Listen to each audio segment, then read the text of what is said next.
tonight?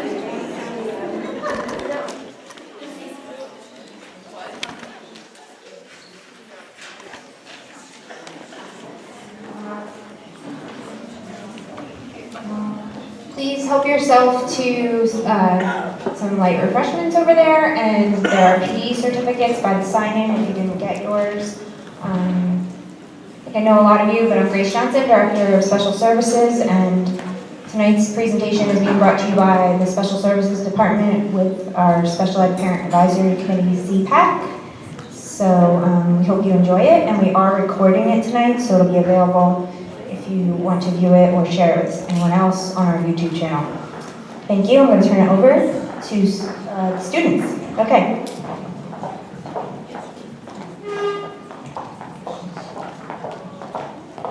Hi everyone, we are the ambassadors with Learning Allies YES program. This program started in Colorado and has expanded to New Jersey, Massachusetts, and Utah, with the hope of opening programs in all 50 states. The Learning Ally YES program is for dyslexic students grades 4 through 12. YES stands for Youth Examples of Self-Advocacy. We hold 4 events a year which help our members understand their dyslexia and how to learn to self-advocate. As ambassadors, we are proud to provide information to students, parents, and teachers on behalf of Learning Ally. Thanks for coming out here tonight to hear our presentation.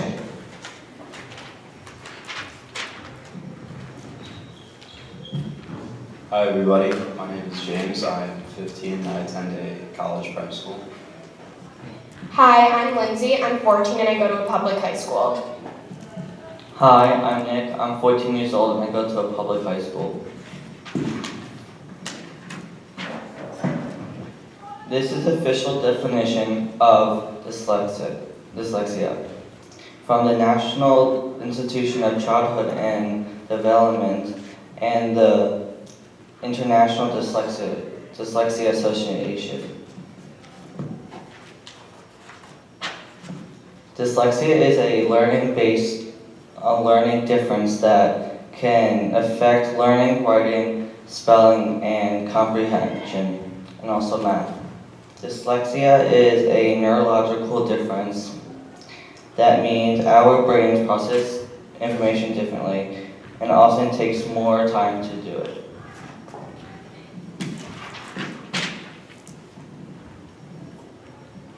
We have difficulty with learning to decode, and we have a hard time reading accurately and quickly. We have trouble with both the written and the spoken word. This makes it a challenge for us to read, write, and sometimes even do math and science. Even though we have problems in these areas, we are often very bright. But it doesn't matter how smart we are still affected by dyslexia. For some of us, reading is hard, and we don't do it that much. This leads to a lack of skills and vocabulary, which then leads to comprehension troubles. To sum it all up, dyslexia does not have anything to do with trying hard enough or not being smart enough. It has to do with how our brain works. These pictures are brain scans used by Sally Shaywitz taken with an MRI. It shows what parts of the brain we use while reading. As you can see, the non-dyslexic brain uses all the parts on the left side while reading. The part circled is the word analysis and visual word areas of the brain. This area is not active in the dyslexic brain.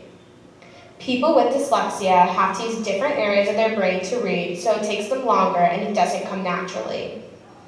We like to use the analogy that the non-dyslexic brain uses the highway, and those of us with dyslexia take the scenic route. There are many common characteristics of dyslexia, but each one of us are different in challenges that we face. A dyslexic child will grow up to be a dyslexic adult. It does not go away and we will not grow out of it. It affects every part of our life, even outside of school, like driving directions and memorizing important details.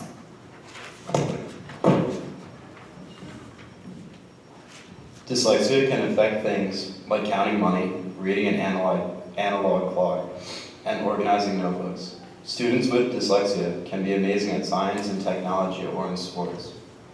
Twice exceptional students are gifted and talented and dyslexic. Dysgraphia is a struggle with written language, like messy handwriting, spelling problems, and trouble putting thoughts to paper. Dyspraxia is a condition that affects physical movement and can often affect speech. Hi, my name is Lindsay. I'm in 9th grade and I go to a public high school. Back in elementary school, before I was classified, I was never the best student, but I did okay. That was until 2nd grade when school got a little rough. I would cry almost every day because things were just not clicking. It was almost like there was a wall between my ears and my brain refusing to let things in. It was really embarrassing to me that I cried this much in front of my friends and classmates, and one day I had enough. So on my own, I arranged a meeting with my vice principal to explain to her that I wasn't getting the help I needed. At the same time, I had already started to be tested outside of school, and it wasn't a huge surprise when the results came back as dyslexic.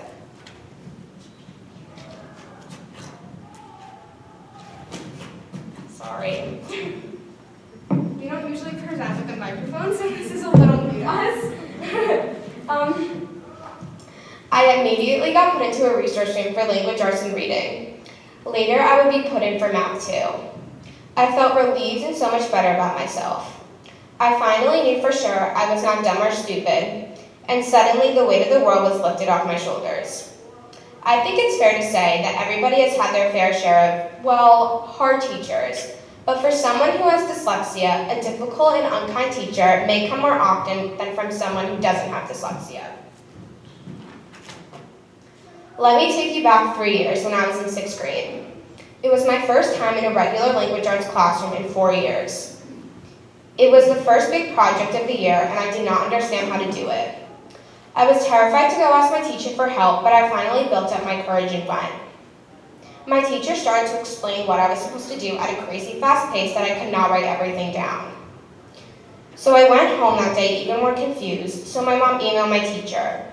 Instead of responding to my mom, she decided to publicly humiliate me by saying, "Lindsay, stop being such a baby. You're in middle school now and you can't have your mom's help anymore." She did this in front of my whole class.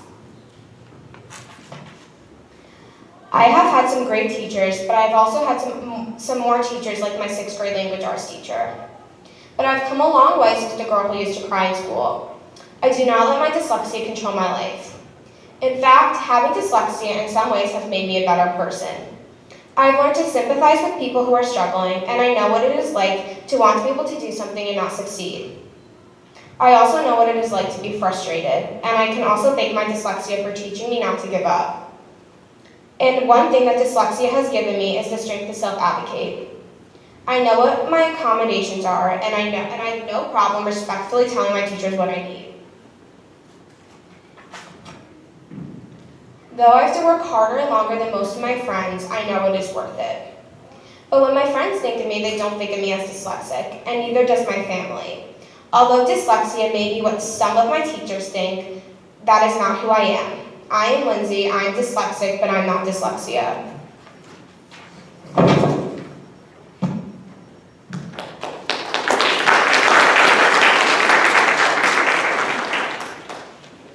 We don't like to focus on our challenges, we prefer our strengths.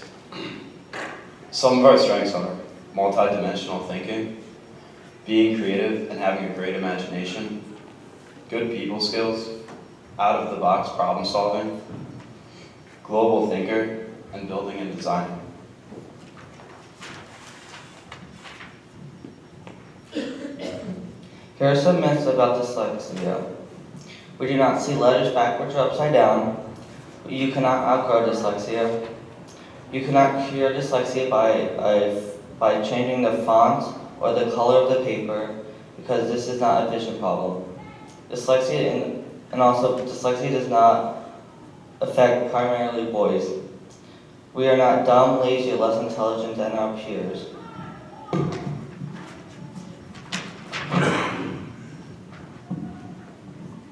Here are some of the warning signs of dyslexia for oral language. We have difficulty pronouncing words. For example, it took me a really long time to be able to pronounce the word statistics, and I still have to like look at the word in my head and like break it up. We have a hard time knowing which is left and right. Many of us wear a band or a bracelet on one arm to help us remember. So I wear rings every day on both my hands, so I know which rings go on which hand. Finding the right word is a struggle, and for example, if we're talking about a volcano, we might call it a hurricane. So if life gives you melons instead of lemons, you might be dyslexic.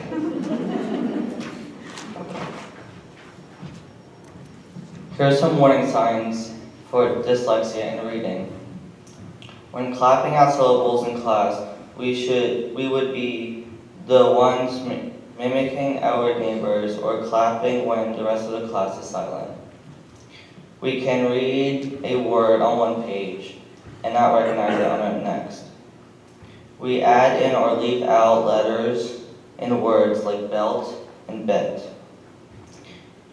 We may know phonics, but we can't sound out an unknown word and we may guess by saying a bunch of words that sound like it and hoping we get it right.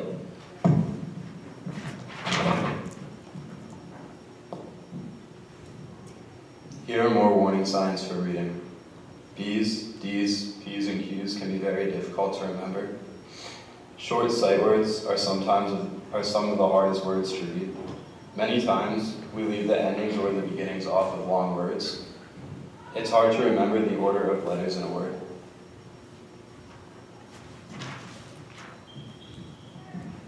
In the area of written language, some warning signs are, some of us can tell you everything about a subject, but when asked to write about it, the paper does not reflect our knowledge. Tons of spelling mistakes. A's on spelling tests only because we temporarily memorize the word, but after the test, it's gone. It's hard to see the mistakes when editing because we read what we want to say, not what is on the paper.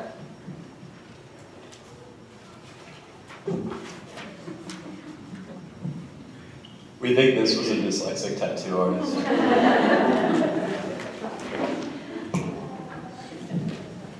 Hi, I'm Nick, and I found out I was dyslexic when I was in the 3rd grade. When I found out I was dyslexic, my parents and my tutor explained dyslexia to me. Dyslexia doesn't mean you're dumb or stupid or less intelligent than your peers. It just means that it takes us longer to process information.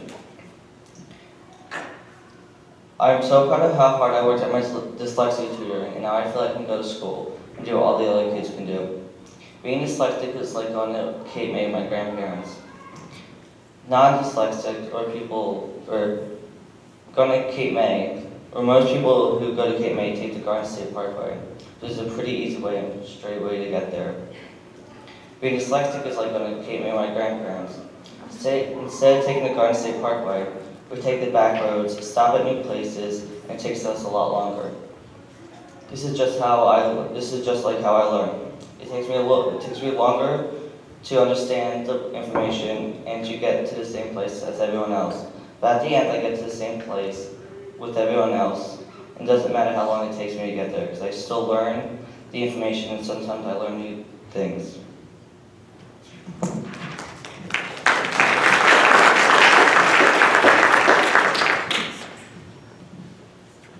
Assessments should be as early as possible. It should be completed by a person trained to administer the assessment and understand the result.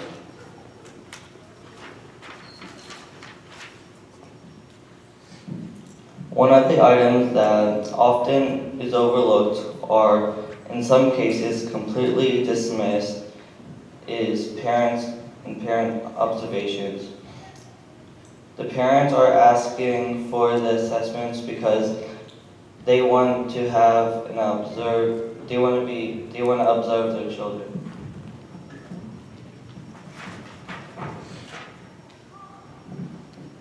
Here are some of the services for students. RTI is targeted interventions. At any point in the RTI process, parents can request a formal evaluation. An IEP is an important legal document. It spells out a child's learning needs, services the school will provide, and how progresses will be monitored. Some examples of things that can be on a student's IEP are extra time or getting class notes. A 504 plan are for K-12 public school students with disabilities. It outlines how the student's specific needs can be addressed with accommodations and other services. It helps with SAT and ACT accommodations.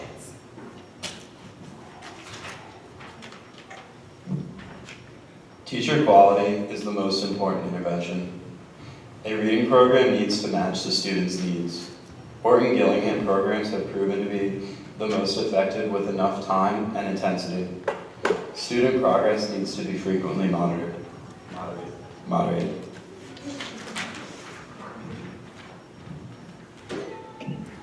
Student needs are not all the same, so it's not a one-size-fits-all situation.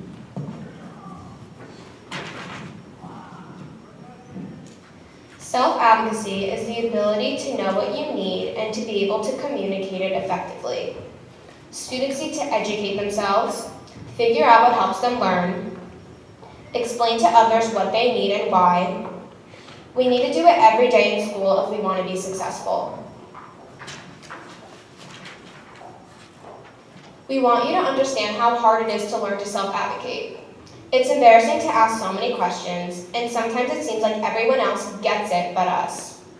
It makes us feel stupid when we don't understand what's going on, and it's hard to ask for help when we don't even know what to ask for. We don't know what we don't know.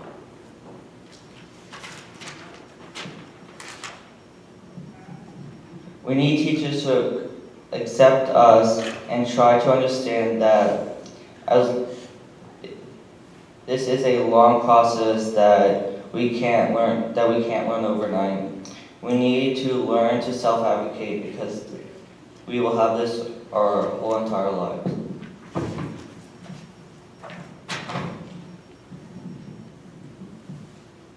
We want to work with our teachers so it's easier to do classwork and homework. The more you know us and about us and what we need, the better chance we have of succeeding.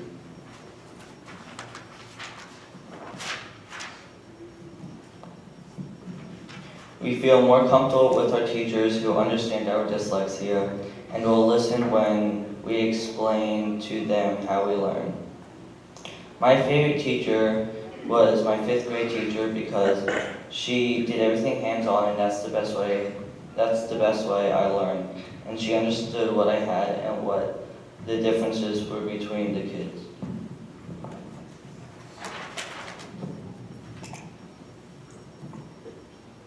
Here are some accommodations that help students in the classroom.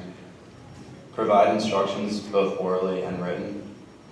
Extra time, copies of class notes because it is very hard for us to copy from the board while listening to what the teacher says. Other ways are to let us know if written assignments are going to be graded on the mechanics of writing. If not, then it is easier for us to truly express ourselves. Sometimes it is good to give modified assignments, like every other math problem, because homework takes us twice as long. You can also modify assignments by allowing a PowerPoint instead of a written assignment. Please don't require us to read out loud in class.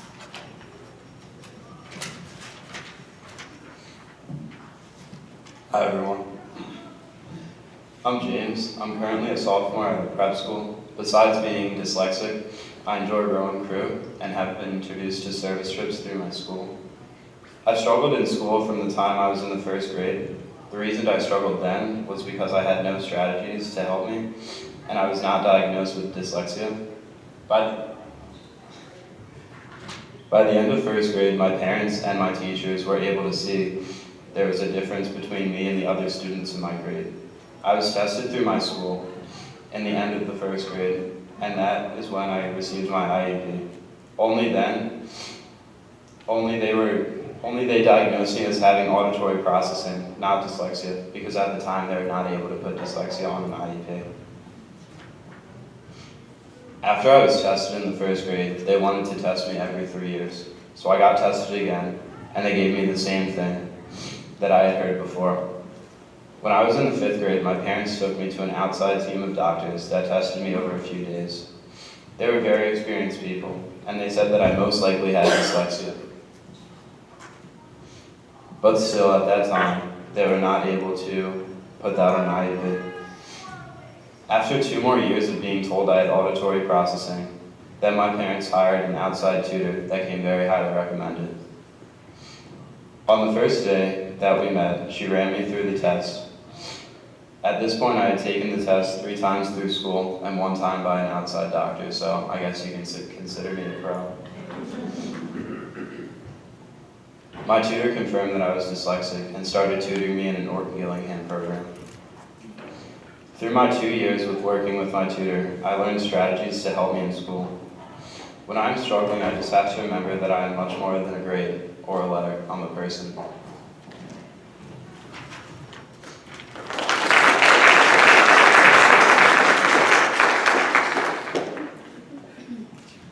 This is a question we get asked often by both parents and teachers. Assistive technology is not an unfair advantage. We believe assistive technology gives us a chance to use our strengths and show what we know.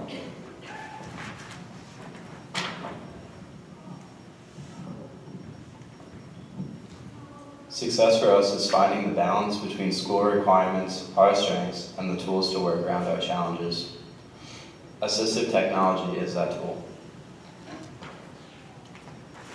It shouldn't make a difference how we get the information as long as we're gaining the knowledge.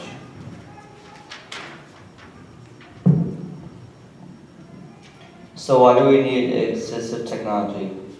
It allows us to learn what everyone else in the classroom is learning and show what we know. Research shows that reading along with audiobooks helps us with reading skills and increases comprehension. Just like any other student, we want to be able to do our work on our own.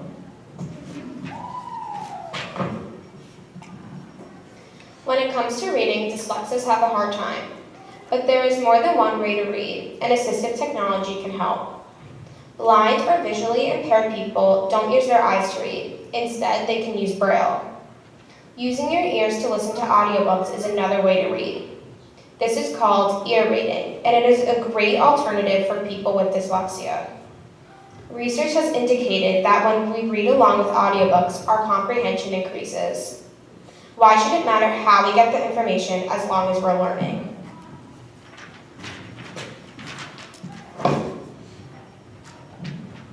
We can learn to read, spell, and write to remembering.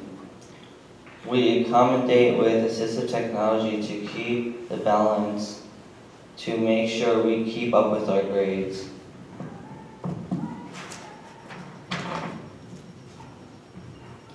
Assistive technology is hard to use, so you need to be sure students are well trained and that they can see the benefits from using it. Along with audiobooks, other common tools and apps we like to use are Google Keep, Prismo, and Quizlet.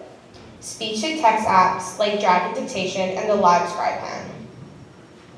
There are many reasons why students do not use the technology provided. We don't want to be made fun of, or we don't want to be different. We have had negative experiences, or we have no teacher support.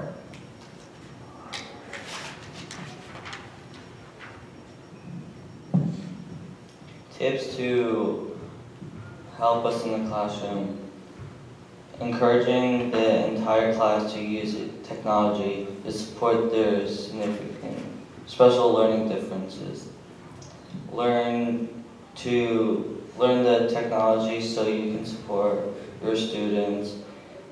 If you have any questions, ask a dyslexic student about their AT.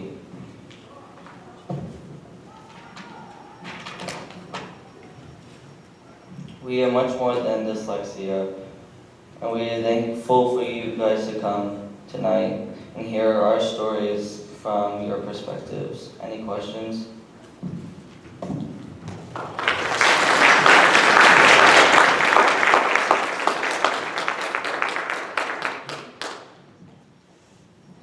Does anybody have any questions? This is our favorite part, so don't hold back. Yeah.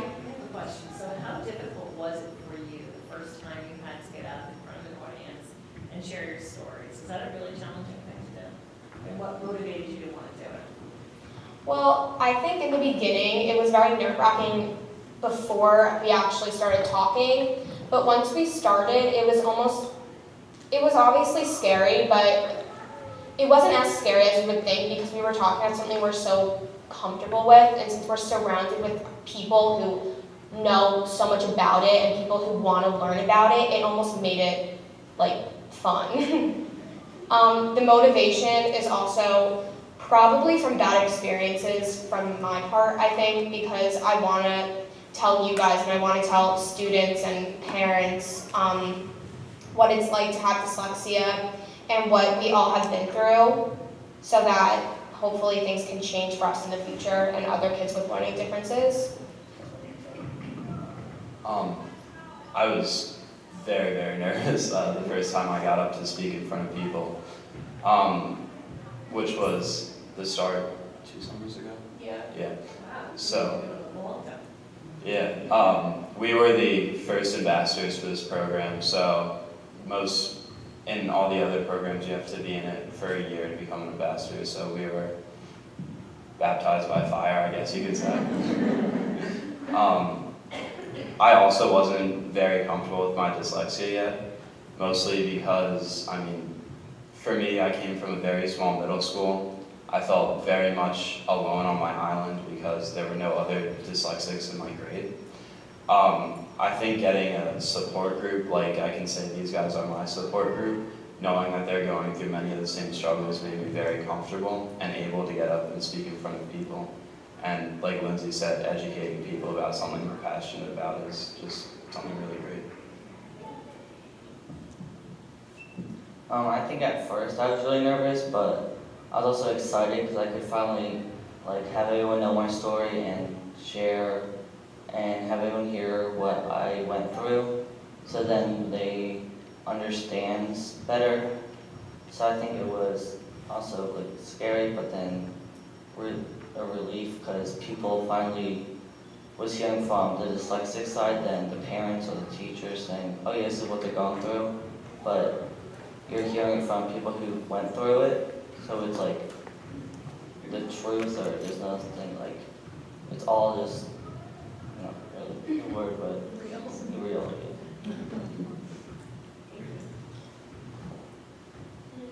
How long did it take you to feel comfortable using the assistive technology when people around you weren't? For me, I had a very hard time adjusting to assistive technology because it was really only introduced to me when I was in 6th grade. And I don't know about your district, but that's our transition year to middle school. And I was so focused on getting my friends and fitting in and and I combined it with all these different 5 other schools, so there were so many new people, and I thought that using a computer in the classroom would have isolated me from other people, so it was really embarrassing to me in the beginning, but I really wish that I used it in 6th grade because, as you heard, that was the year that I went through that hard thing with the teacher, and I feel like it would have benefited me in a lot of different ways, and I maybe would have been more confident in myself. Yeah, she pretty much covered it. Yeah. Yeah. So you guys are obviously very comfortable speaking about it. When you encounter a new grade level, whichever grade you guys are in, do you feel comfortable enough going up to the teacher and saying, I have dyslexia, this is what works well for me? Or is it usually they read the IEP, they know what accommodation you need? So I went from a small middle school to a pretty large high school. So when I was a freshman, I found it kind of difficult to go up to teachers that I've never seen before and ask them for anything I needed, but after that first marking period, I was struggling so much, and the work took over my life. So that's when I decided for myself I had to. So regardless of how I felt about it, to make my homework situation, my test situation, basically anything with work better, I had to go and talk to my teachers. For me, I have in-class support teachers in all my classes, so the teacher has a basic understanding that I need some extra help, whether it's dyslexia or not. And like, we all understand in the beginning of the year, like, everything's really hectic, so we get it if like teachers don't read the IEP right away. Not really that it's an excuse, but like, we understand. But this year, one of my assistive technology that I was allowed to use is I could write my homework down on my phone. So in the beginning of the year, I just went up to all my teachers and I explained to them why I would have my phone out in the beginning of class, and I asked if it was okay. I use Google Keep. I mentioned that before. Basically, it's linked with Gmail, so I don't know if your school uses Gmail as your email, but basically it's like little post-it notes, and each post-it note I use for a different subject, and I color code it. And it's really nice because I can take a picture of the board and it like goes in each little section, and I can share it with my mom if she wants to see what's going on, or I can share it with my teachers even. So I find that really helpful. Since I've started this program, I made a PowerPoint, and at the beginning of the year or marking period, I show my teacher the PowerPoint so they understand more about my dyslexia, my accommodations, so then they don't have any excuse that they didn't read my IEP because it was in the PowerPoint. So they know, like, I use my audiobooks, my Learning Ally ones, for my textbooks and stuff, and then I also read along with it. So I think that's helped me, like, tell my teachers, like, or have them know, because I've already showed them my PowerPoint and they know more about what I have. Are there any other apps that you love? I know audiobooks have been like life-changing for my middle school daughter. But are there any other apps that like you couldn't live without school to get you by? There's a lot. My favorites, like I said, Google Keep, Quizlet, Lifesaver, Word Reference for Spanish definitions. Let's see, what else do you guys use?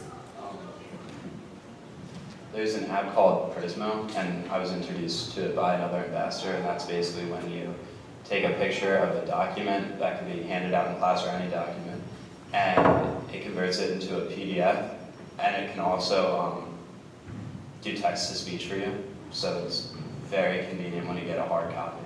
What's it called again? Prismo. P-R-I-Z-M-O. Oh, yes. What version you use this iPad? We've had Bristol a couple of times, it hasn't really worked well for us. The free version.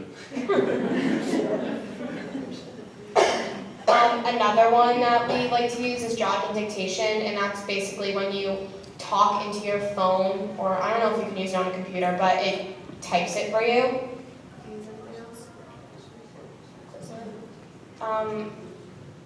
Other assistive technology that we like to use is the Live Scribe pen. So basically, you use it? You talk about it. I don't use it. So. I got it last year, and I tried out for like a week, but then everything in 8th grade was computer. So there was no like hard copies of anything, it was just all on the computer.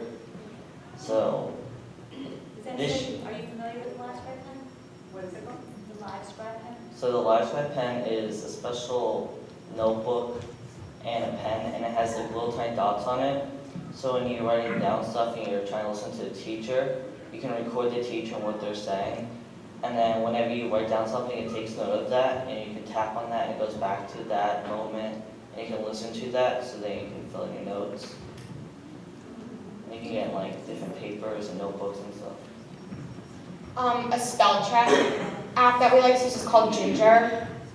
We like to say it's spell check on steroids.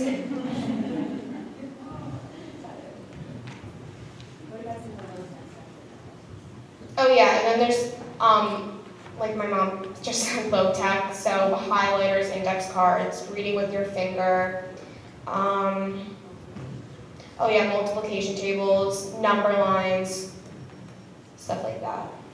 But I don't know if you guys use Google Drive, but in my high school we use Google Drive, so all the documents that are being submitted are through Google. And up on the toolbar, I don't think it's displayed anymore, but you can search for it, and it's a little microphone that you speak into, and it writes down what you're saying. mhm. So in your classrooms now, are you using notebooks or laptops or your phones or iPads? And with all of these different pieces of software, how are you integrating it into your classroom and then bringing it home? So a lot of the things that we just named, like Quizlet, Google Keep, those are accounts. So if you have an app on your phone, you can easily just log into the account on the computer. Some of the applications are only They do that with your phone? Is that how you mostly do it? on my phone. Oh, well, I'm allowed to have a computer, but honestly, I don't because it's kind of annoying for me, like, to have to transfer everything, like, retype all my notes, and it kind of is just, like, more that I have to do almost, so I just write it down and then I look at my teacher's notes to make sure that I got everything right. But I'm allowed, like, I can have a computer if I want, and sometimes if I talk to my teacher, then I can have my phone too. You have to talk to your school though. Like, you can't just bring it and be like, it's here, like, I'm using this. You have to like I had to like sign a form to get it. Most of the time I'm using a computer to type notes. If not, I'll be using a binder.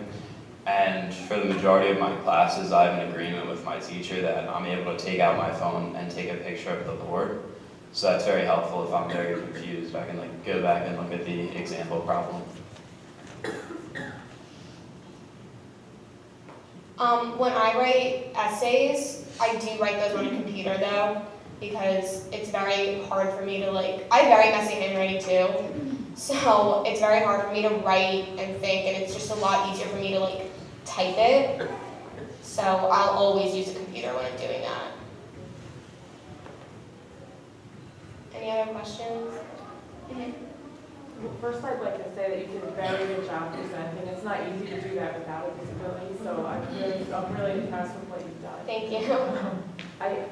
My son is 13 and he's dyslexic, and I remember all the struggles that he had in like up till first and second grade. Well, we got a lot of support when we came to this school, but he was in another school system and they couldn't recognize the signs. And I don't know if there's any signs that you remember as like a very young child that maybe you could share, or do you know of any places that have earlier intervention? Like I have noticed a difference in nursery school and preschool, even in kindergarten. I don't know if you remember got that far, but Yeah.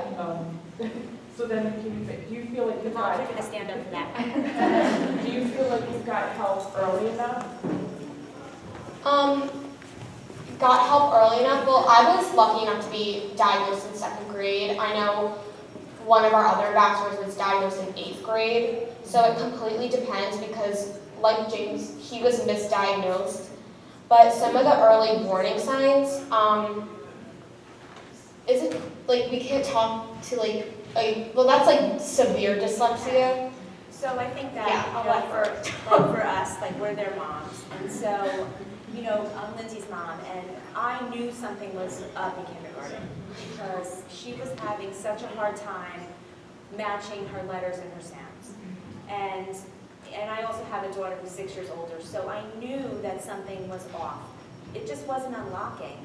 And when I talked to the school about it in kindergarten, in 1st grade, and 2nd grade, they said, no, it's just immaturity. Oh, she has to grow. And I knew something was up. So I actually had to test it outside the district. So that's what, that was, you know, and that was, the best day was when we got her diagnosis. Because we knew that it was real, you know, and then we knew how to do it. And I'm James's mom, and I think you heard their stories, and we really, I think, are behind their stories. He definitely was tested plenty in his life, and we knew it was dyslexia. but they wouldn't let us say it was dyslexia, so we had to go on our own and get the Orton Gillingham training, which helped him immensely, and have the tutoring that helped him immensely, but that was all on us. Our school did not support that. So I think, speaking for all the moms, we just do, and you moms out there, we do as much as we can to make our kids happy and healthy and confident in school, and that's what helped him. And I'm a mixed mom, and I think from preschool to early elementary, he was always a little behind, but it was kind of a wait and see. You know, he'll catch up, it's just a maturity thing, and then when Nick was in 3rd grade and my daughter was in 1st grade, we realized that she was reading better than he was, so that was when we took the step to get him diagnosed outside of school, because he had already gone through the testing at school, and it was, well, it's ADHD, it's a little this, you know, nothing where they would just say dyslexia. So we on our own went out and had the dyslexia evaluation done. But the trigger point was really seeing his sister, who's 2 years younger, reading at a higher level than he was, that we realized it's not just a delay, it's not just because he's a boy and he needs to have a little more time, that there was really something behind it.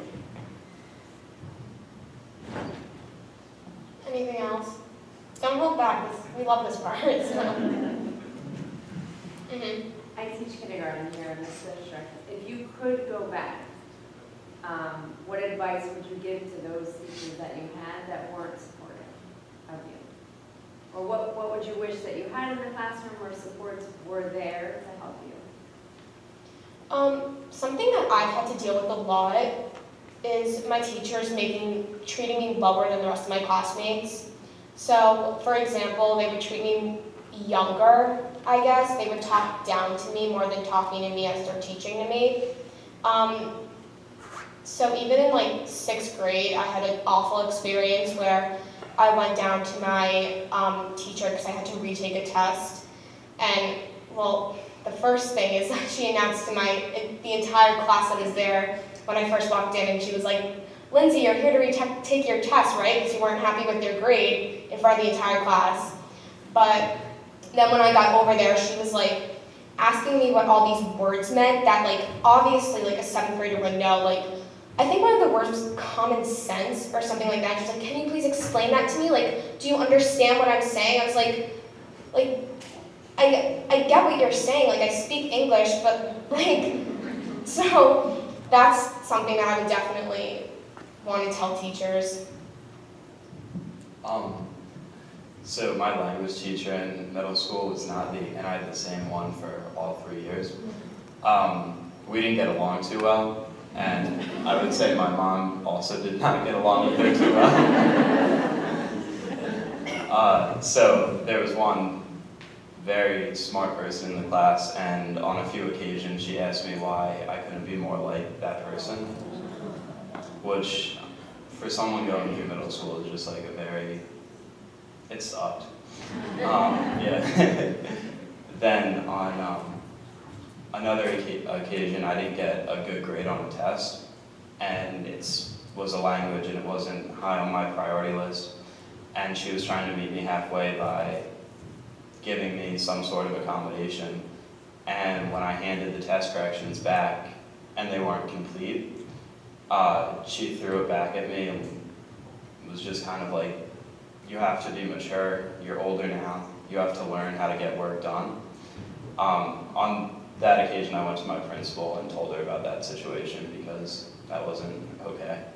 So I guess I would say that middle school is a tough time for any student, especially a student with a learning disability.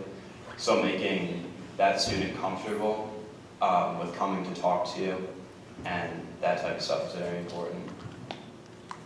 Also, another thing is knowing that not all kids learn the same way, regardless if you have a learning disability or not. So just keeping that in mind, that if a student isn't understanding, if we're just writing things on the board, like, that's perfectly fine. They just learn in a different way. I think having teachers who believed more in me would have me trust myself and believe more in myself. Because I remember kindergarten, it was like I sat at the front of the classroom, so the teacher wouldn't have to keep walking like, from the front to the back to help me. I remember like I'd look over and some kids would be doing, all the kids would be doing like, they would be writing sentences or it'd be like doing one thing, I would be doing something like coloring or like something easy because she didn't want to like take time and like stop the class to help me and like explain everything to me. I think that having a teacher who believed more in me, like my 6th grade teacher, really helped me and taught how I would learn, and when I wasn't getting it, knew that I wasn't getting it, and you know, took extra time than having a teacher who just like, here, just do this because I don't want to spend time with you. So I think having a teacher that believes in you would be probably the best thing that would help me. I just want to add something onto that too.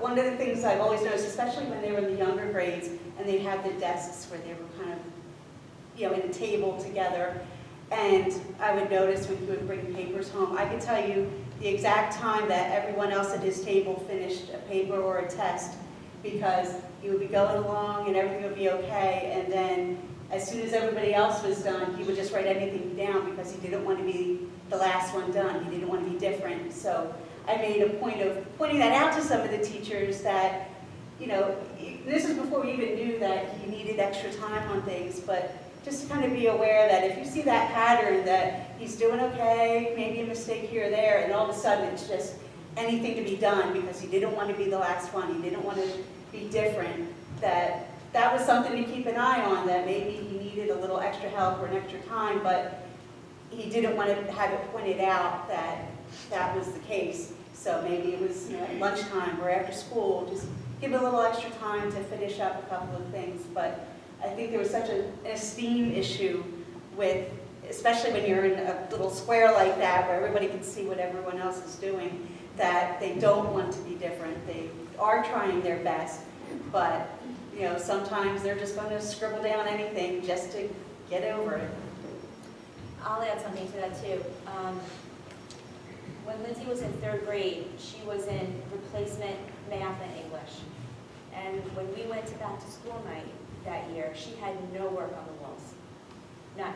There was the entire classroom was filled with work that the kids had been doing for the first 3 weeks of school because she was out of the classroom. Not just her, the other 3 kids that were also in replacement. She had nothing. Nothing. And 3rd grade was a particularly rough year. The teacher just didn't understand that just because she was out of the classroom for math and English, she needed to be integrated back in. And so I should have known then, and sort of did, like in retrospect, that should have been, you know, a great big warning light. But we had some other challenges that year, but that was the beginning.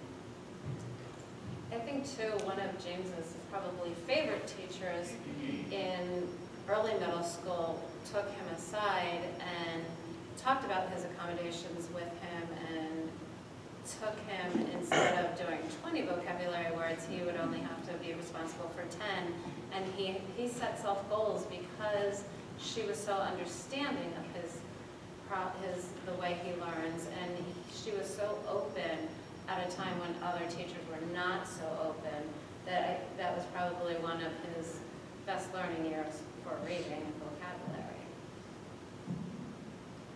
I also want to thank you for coming tonight and presenting. That's a skill set that'll go far in life. Do you do this with other students at all? Yeah, we have a different branch of this program for our kids with dyslexia where we mentor them. So we each have a few set of numbers and we call them throughout the year, and we have 4 events at Learning Ally where the kids come and we do a PowerPoint, and then the adults go into one room and then the kids separate and we do a fun little activity with the kids, and so yeah. So this program, the YES program, is based out of Learning Ally in Princeton, and it covers the state. So we have kids from all over the state. Ideally, we'll have one, you know, in the north and one in the south, but we come from all over. Like, we're from Milburn, Denise is from down in Princeton, and they're from Cranford. So we come from all over the state. But we hold our events there because they have a beautiful facility. And 4 times a year, we have members. We're probably up to about 50 members now. And the kids come down. We just had a program last Saturday. The theme of the program was just assistive technology. So we did like a cute little PowerPoint like this, but it was kid-facing. You know, it was like information for the children. And then we split up, the parents went in one room, we did some parent chatting, and then they played like Jeopardy, like just like fun kind of Jeopardy, and then we all came back together to do an assistive tech demo, where we spread, there's 12 of them, of the kids in the program. We spread them out around the room, and then the kids and their parents walked around and got to play with the Live Scribe pen, they played with the different apps, and it was about a 2.5-hour program. So in September, we hold one on self-advocacy. In November, we did one on like multiple intelligences, like finding your own superpower. This one last Saturday was assistive tech, and then we have one coming up in May, and you're welcome to join us. And I'm happy to pass along that information. And the one in May is about empowerment, and you know, finding that last little bit in you to make it through to the end of the year, and just sort of like a celebration. Foreign language. It's a requirement. Do you have any additional tips, suggestions, or technologies that help you through the requirement of foreign language? Like Spanish and stuff. Spanish, whatever language you're doing. Well, this is my first year back. Well, yeah, this is my first year ever in a language class because I didn't have to take it in middle school.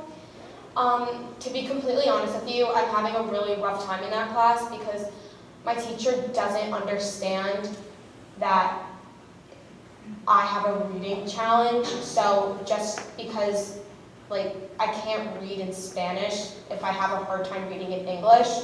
So she calls on me a lot without me raising my hand to read, but like I don't know how to read. So it's really embarrassing to me. And she's always like, come on, Lindsay, confidence. Like, you can do it. You just have to believe in yourself. But that has nothing to do with believing in myself. I actually have, like, challenges. Like, and it's really hard. She just doesn't get it. So I would definitely keep that in mind because the same issues that we have in English is probably 10 times harder in a language. And we should automatically get the same accommodations. She's pretty good with the accommodation parts, I have to say. So whenever like I have a quiz, I always get the extra time. I always get a word bank for fill in the blanks. But it's just the reading that I'm having a really hard time with. Oh, and calling without me raising my hand.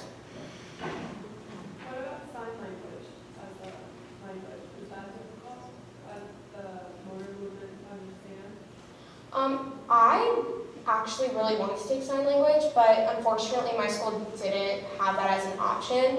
So at one point in the year, Spanish was getting like really, really rough for me. So I was actually talking to my case manager about taking a language outside of school, and that would have been my choice. I honestly have never taken sign language ever. Have you guys? A little? Was it hard for you? It was easier than Spanish. There's some research says that it's easy, like sign language is a good option for that language requirement. Right. So like Lindsay said, like our district doesn't offer it, but you can, if your district doesn't offer it, you can usually take it online. So as we prepare for next year, whether or not she's going to go into Spanish too, that will be a discussion that we'll have, because I'm not so sure, we'll see. But I think that's James, actually, freshman year had to take Latin, so that was very, very challenging. It was a required course. I think you guys gave him more sympathy than I did. He just had to struggle through it, and he did, and now he's in college, and I think he's finding that a little bit easier because of the Latin background. I would say with a foreign language,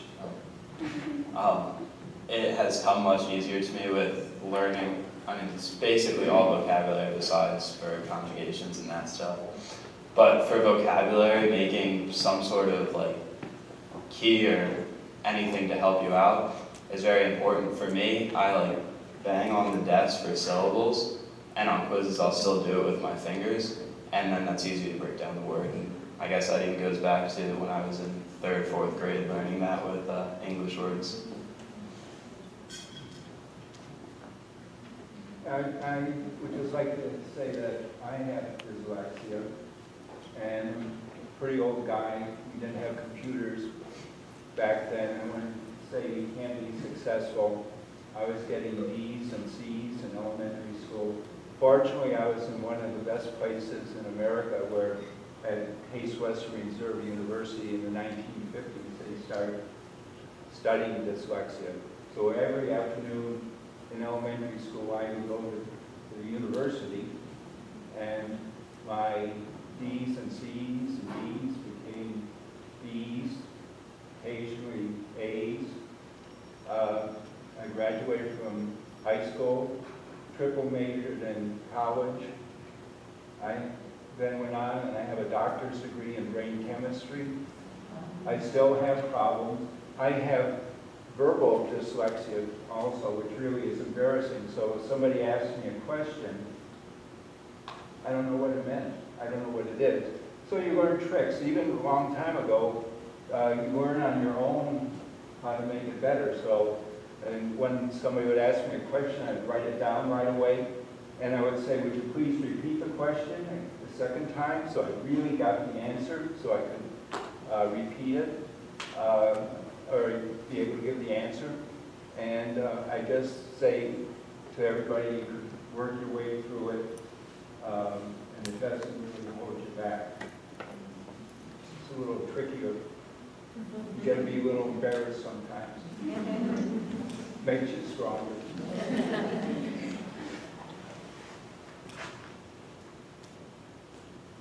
there anything else? There's got to be another question. I'm an instructional aide in the classroom, and I am there for one child specifically, but she doesn't know that, and I make it a point of going around and helping anybody who needs help so that nobody realizes that. But if there is one thing that you can tell me that so that when I'm sitting with her, to make it a little easier for her, is there any, one or two things can I do to help her? I mean, she seems to be doing okay, but can you think of something or anything that would have helped you? I mean, I'm trying, like I said, since I do walk around, I think that probably makes it easier that she's not, pointed out and she's not sticking out that she's the one who needs help. Because everybody needs help at one point, but First of all, I think it's really amazing that it's not very pointed out that you're just there for her. That wasn't the case for me, but I would say, is she getting assisted technology? in our classroom, no, but she does go out, and I don't know what happens when she first was language arts and for math, so I'm not assuming she gets it there. I'm there for social studies and science, and so there's a lot of hands-on with those things. Yeah. That makes my tip not very good.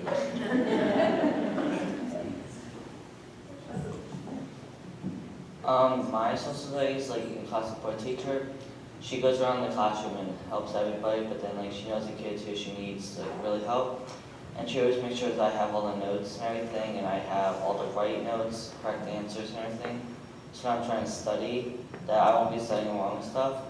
And she always has like the printouts and like the papers with the answers on it, so if I need to look at that, then I can. And she was like, do you want to come out to school, or like, you need any extra time or test? She knows how to tell the teacher that if I'm taking the test, after all the kids can leave, or after all the kids have to leave, I can stay, and she knows how to help me the way that I want to be helped, and she, I think, makes it easier for the class.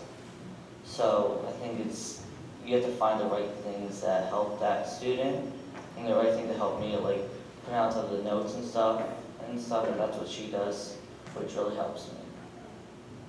Something that we do as parents, but I think it might be helpful if the teachers encourage it, is because they're much more hands-on learners, a lot of the kids who are dyslexic. Like at the end of last school year, I asked the teachers that he was going to have for social studies and I think for science, what they were going to be learning the next year. So, for example, in U.S. history, they were going to be doing from the Civil War to, I don't know, sometime in the early 1920s or whatever it was. So we came up with some topics, and she suggested that you could go to Ellis Island, you go to the Statue of Liberty. You could do, trips to Philadelphia or things like that. So if you could kind of give the parents, or if the parents themselves want to find out what kind of things they're going to be learning, to have that hands-on exposure so that when they are reading it, they can kind of picture what's going on or what to expect from the coming year. So it could be something the parents ask for, or something as a teacher you may offer, here's a heads up of what we're going to be doing next semester, and with the topics, and maybe some suggested activities or trips so that they can, if they have time, try to get some exposure to it early on so that it's a more meaningful experience when they are learning it. Well, now that I know that,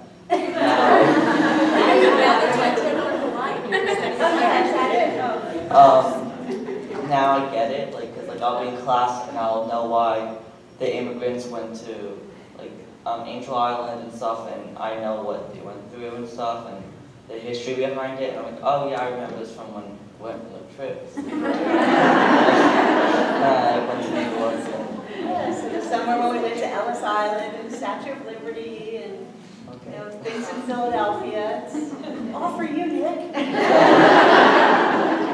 He'll probably be bribing his teachers for where he wants to go now. Tell my mom. Anyone else?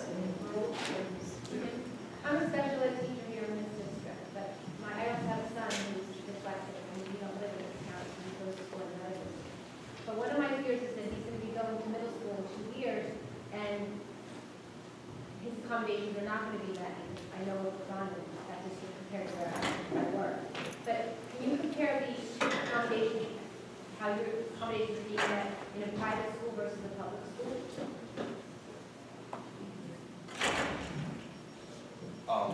Just from what I've heard, because I've never been to a public school, or I've never gone to a public school before. But you're in a private school now. Yeah, I'm in private school. There's a woman at my school that runs a learning center, and you can go to her with any suggestions for your accommodations, and she can either authorize it or not. If you go to her and say, oh, I need to be able to leave for 20 minutes during a test, chances are she won't authorize it. But not that I've tried that.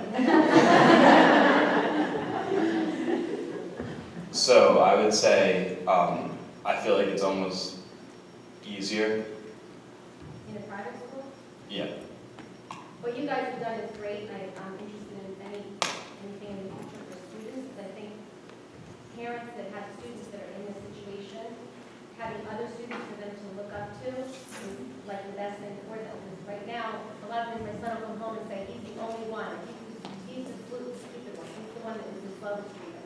But if he has other people that he can look up to and knows that he's part of the group somewhere else, I think that would really help students a lot with this situation. So this website, explore1in5.org, is the child-facing website for Learning Allies. I've done a lot of the webinars online, but I've never tried That's these kids that are doing a lot of those. So the explore1in5.org is all kid-facing stories. So it's a lot of things, activities for the kids to do, and there's more stories of not just the New Jersey ambassadors, but the ones from Colorado as well. And there's the student-to-student webinars and this newsletter that comes out via Learning Ally. I will send some information to your Director of Special Services, and you're welcome to join us. We have one more program in May, and you're welcome to bring your son and join. Something I would recommend for your son is definitely make sure he knows what his accommodations are, because I find that in elementary school, people, your teachers are a lot more on top of you, or at least mine were, because I had one resource room teacher, so she obviously knew my IEP front and back since I was with her basically more than half the day. But in middle school, it was such a hard transition because I had multiple in-class support teachers, and I had so many other teachers, and I had to switch all my classes. So I don't even think I knew what my accommodations were in the beginning of 6th grade, and I think that was a part of the problem because I know what I should ask for, and I didn't know what I wasn't getting. So going into middle school, making sure he knows his what he needs and he knows what his learning difference is going to make such a big difference. He's in a good place now because he has a really good special ed teacher in class support and where he is now in fourth grade. But he's getting what he's yelling at, but moving forward, I know what happens in that school. So. Yeah, I mean, it's definitely scary and it's definitely nerve-wracking, and it's like, I mean, in a way, it's good that you know what to expect, because I feel like for me, I thought my main problems were going to be like socially, I guess. Not really just because like middle school is such a hard place, like I said before, for everybody. So I didn't even know what to that was just like a smack in the face for me, you know? So I mean, obviously it's not good, but at least you know what could happen. I think having your accommodations really spelled out on that IEP, and again, like Lindsay said, just having your kid really know what he's entitled to and communicating with you. And I think we learned a lot, trial and error, and the transition to high school was so much better because Lindsay knew what exactly she was entitled to. She knew exactly how to ask for it, and it has been, I mean, worlds better than when she transitioned to 6th grade. Mm-hmm. But I think part of that was my fault because, I had never done it before. So, the IEP was not specific enough. The accommodations were not specific enough, and we really fumbled. It was hard. Another thing that students have to understand is that they shouldn't be ashamed of their learning differences at all, because it should make them feel better about themselves, because you're not dumb and you're not stupid at all.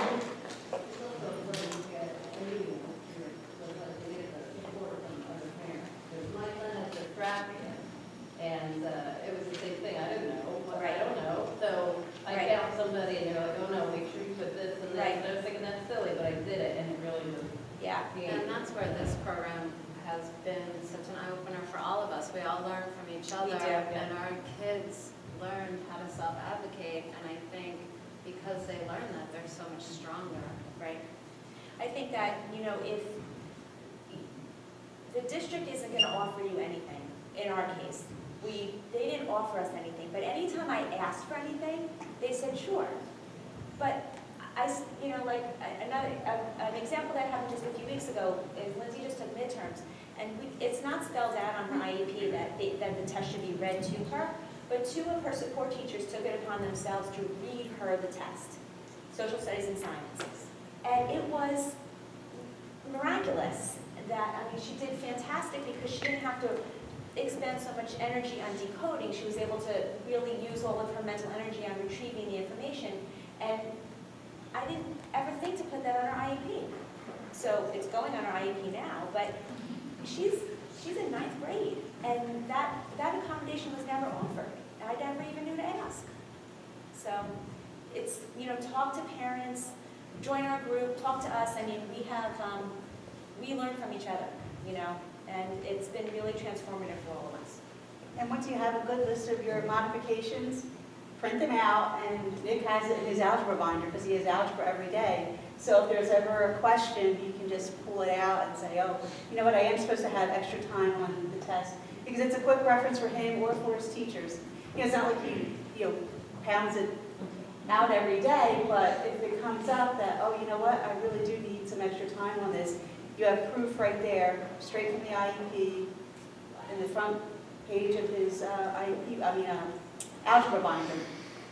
Also, students need to understand that sometimes teachers won't give you your accommodations even if you tell them.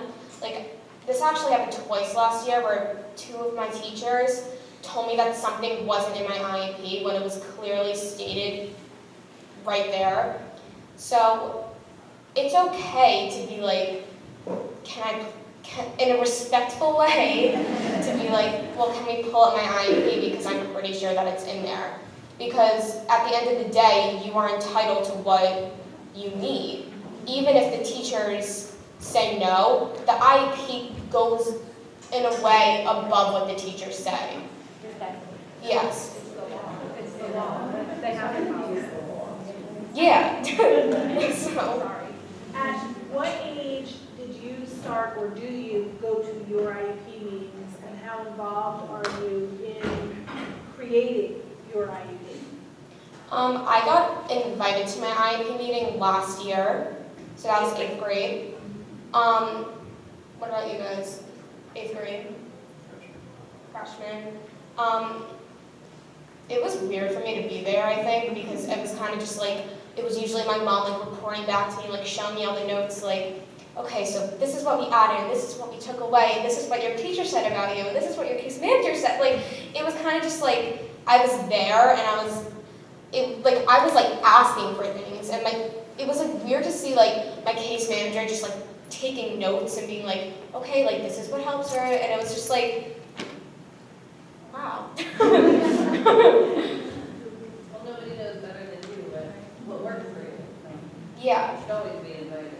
Yeah, so like also to like parents, like my mom always used to talk to me before IEP meetings to be like we would sit down and she would get out her notepad and be like, okay, so what is helpful to you? What do you think would be helpful for you?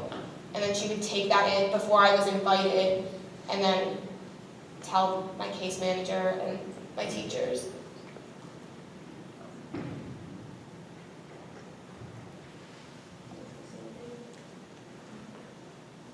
Anything else?